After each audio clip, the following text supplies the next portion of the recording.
Greetings, I'm John O'Toole. I wanted to bring you today, I wanted to show you some editing techniques that I've been learning with Adobe Premiere Pro. And that's basically how I'm doing some of my edits with multi-angle. Now, the way I'm showing you, you could do this on pretty much any editor. You just have to figure out how it does work on your editor. So, as I've talked about in the past, I like to do multi-angle editing, and there's ways to do it, but only so many programs actually offer it. This program offers it.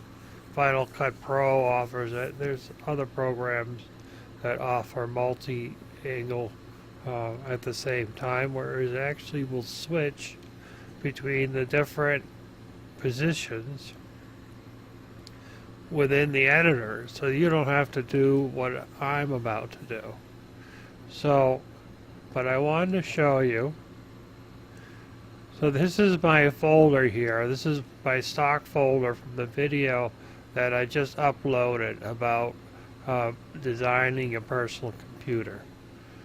I have this is the screen capture, and then this is the recording of off of the camcorder. I have a camcorder on a tripod that's watching me with a high quality microphone, and then this is the title page to the thing. So what I'm going to do is I'm going to move this over to my second monitor. You're not going to be able to see it because the screen capture only works with one monitor.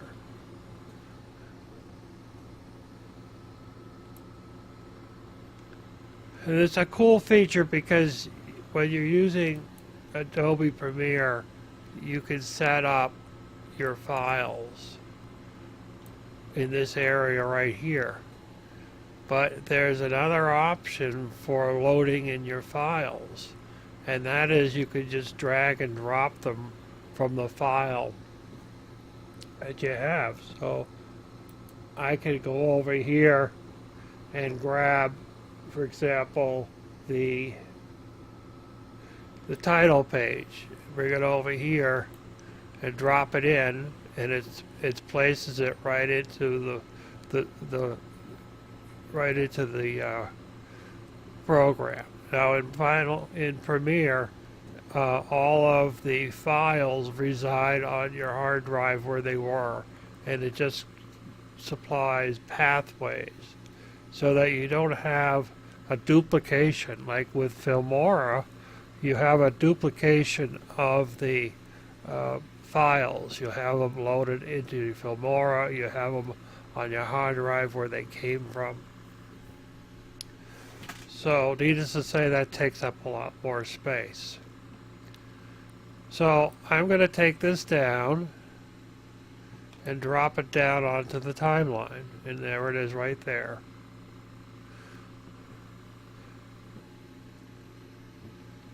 So the next thing I'm going to do is bring over my first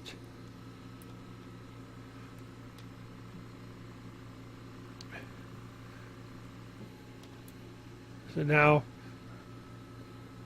when it's recording on the camera, it actually will take an hour video and break it up into little pieces. That's why I have 5 of them, because it breaks it up into small pieces. It will only hold so much on the card as a file, and then the file will truncate to another file, and they're all kind of connected. Some programs put them back together when you import them. So this is my first segment. Now, one of the things that I've done here is I have a couple of things that are running in the house that create hum. So what I'll do is I'll go into the effects, open up audio effects, and go down to dehummer, drop dehummer down onto my sound wave, and denoise down on the sound wave. And that'll take away the furnace and the oxygen concentrator that runs in the background, and any other hums that are going on. So if I do this each time, then I don't have to go back and do it, particularly when I start cutting things up. Now, in here, as we rotate it down, you can see here, this is where I'm setting up the camera and making sure I look good and all that. And then somewhere along here, right here, I'm doing a clap. Now what I'm doing is clapping is when I'm setting up the screen recorder, and I'm watching the countdown. So it's going 5, 4, 3, 2, 1. As soon as it hits that 1, I hit a clap. And this gives me something to sync my two videos up to. Now when you're doing multiple cams, you want to do a clap of some sort, some kind of visual spike that you can use to reference all your angles at the same time, so when you're lining up in post, you have something to make sure that everything is synced. Otherwise, you know, the voice will be out of sync, or you know, whatever you're shooting with will be out of sync. So that's where it is right there. And I could do an M and put a marker there so that I could find that again. Or the other thing I could do is I could just drag this over to there.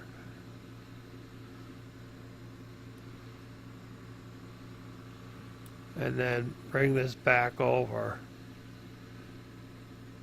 to that. So that's your first step. Now the second step is the screen recording. So I can go grab the screen recording out of that folder that's on my desktop, and then just bring it right over and drop it into the line. And there you see it. Now you have, you know, and when you're doing recordings, everything is kind of in layers. You get your base layer and that layer, and you have to decide which one's going to be your main layer and which one's going to be your layer on top. And it's kind of important in the end when you're trying to lay things up. So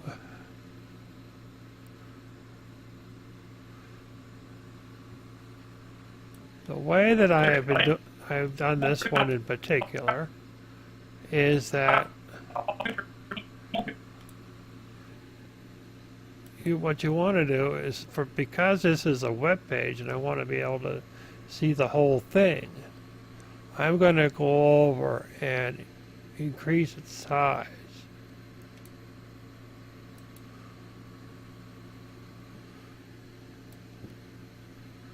So it fills the frame. I don't need everything on the frame. I just want you to know that it's Eggware software.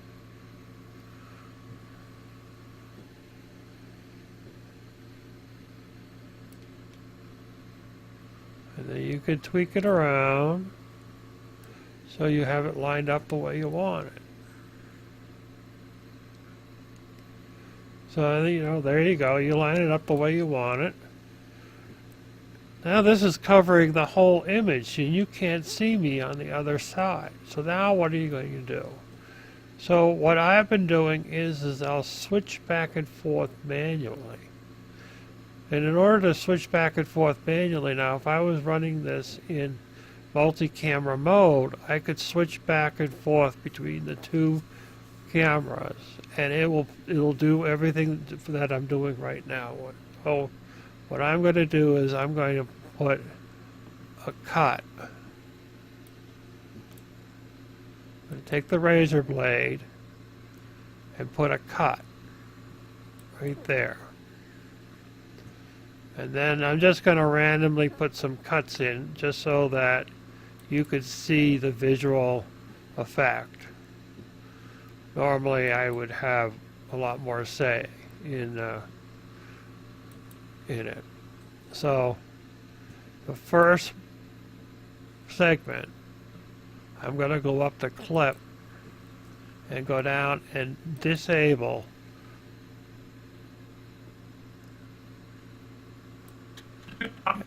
and here you go.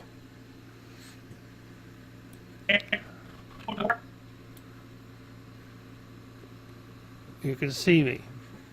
And then over here you can see the web page. And then over here I'm going to do the same thing. I'm going to disable that segment. So now something else that I hadn't done is I didn't take out the sound. Any sound that got picked up during the recording, the only place I want it to come from is my microphone, my quality microphone, and not anything else. So it's helpful to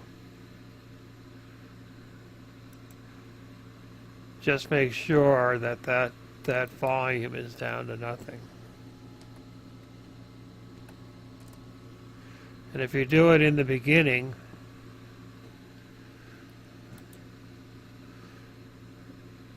you do it before you start cutting the thing up, then you won't have to do every little piece. You do the whole piece, just like when I dropped in the de-hummer and the denoise, de-hummer and denoise, yeah. So it's a pretty simple way to do a multi-camera edit.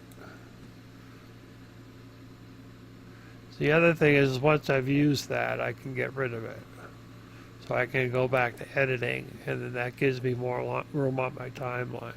But I could change the settings of the timeline to large and big and small, so depending on what I'm doing.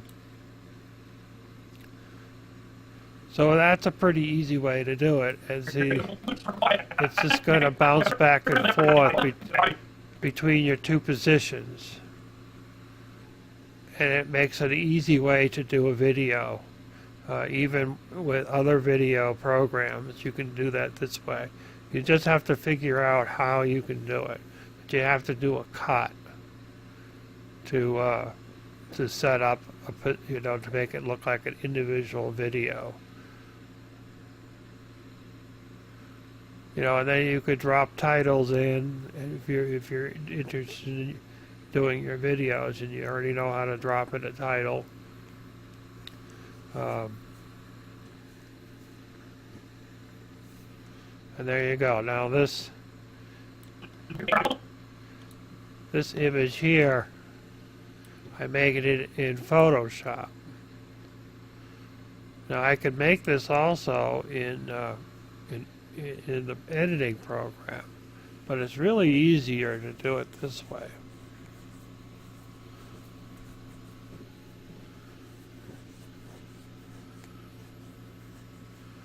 So, I hope this makes sense.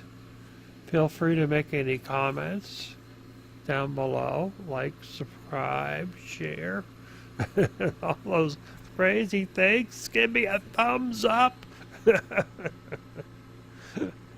Who knows? Ta-ta.